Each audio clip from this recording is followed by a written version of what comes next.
Hello, my name's actually Aine McCourt. It's Irish, confusing, but I grew up in Australia. So I've been in the UK for about a year. I started my career in retail, as I'm sure we all did. Moved into wholesale, and I had my own, after that I had my own agency and distribution agency, retail shop and brand in Australia for nearly 10 years. Then I closed that down and went to work for some they're global Australian brands. I don't know if anyone's familiar with One Teaspoon or Shakuhachi. So as their general manager, and then packed it all up, moved over here to the UK and got the role with Emily and Finn. My role with Emily and Finn is predominantly looking at our emerging markets. So brand's been around for about 12 years, and it's just at the beginning of its kind of growth stage globally. So my job is to find our partners in each new market. So I'm going to talk to you about that. I just want to get a bit of a vibe on, are you all exhibitors, brands? If you're a brand, maybe put your hand up. Looking to expand overseas or globally? Yeah.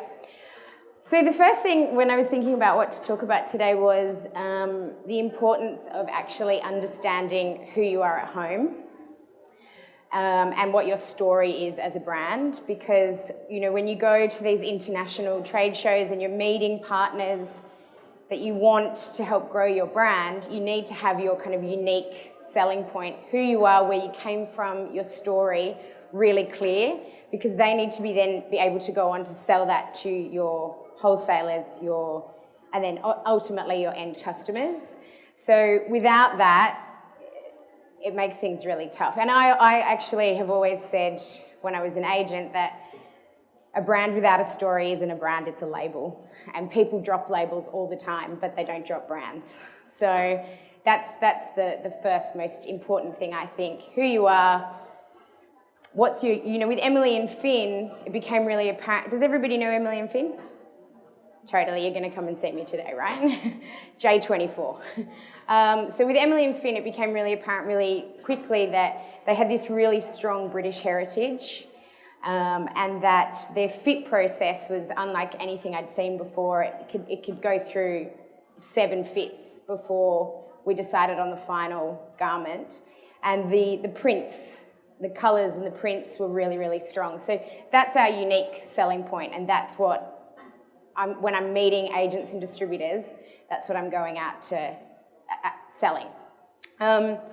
Please jump in with questions too. I don't know if I've got half an hour worth of material.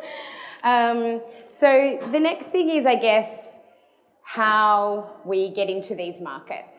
So there's different ways, and depending on, I guess, where your brand's at financially, where you're at, cash flow, I know all of these things are really important.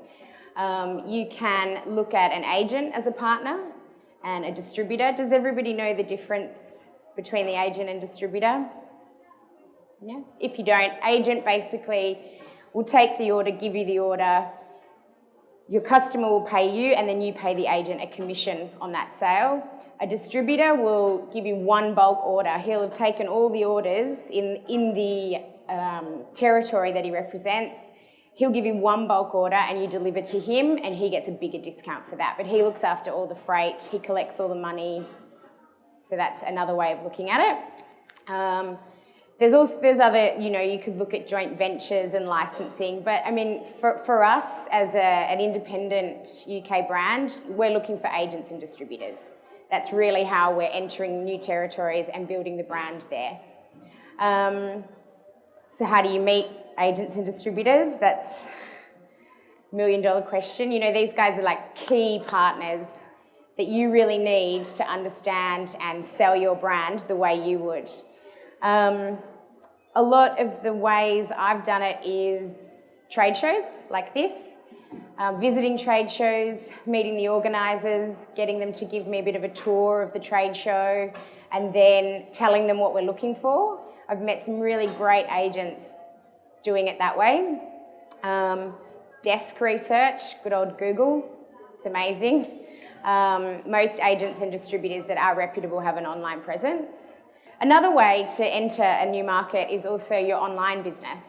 So for us, with Emily and Finn, we opened up distribution to Europe, to America, and then with your Google demographics, we were able to see what our next biggest markets were.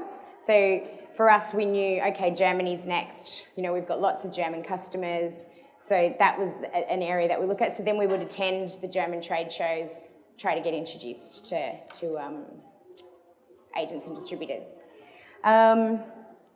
From a marketing perspective, once a market becomes, once we've grown in a market in a new territory, then we would look at things like perhaps local press agencies to help build the brand awareness in that territory.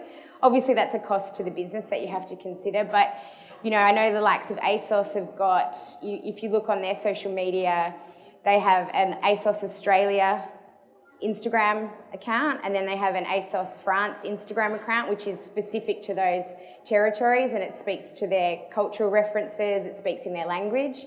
So as your brand and your sales mature in a territory, it may become worth actually localising the press and the marketing that you're doing in that area.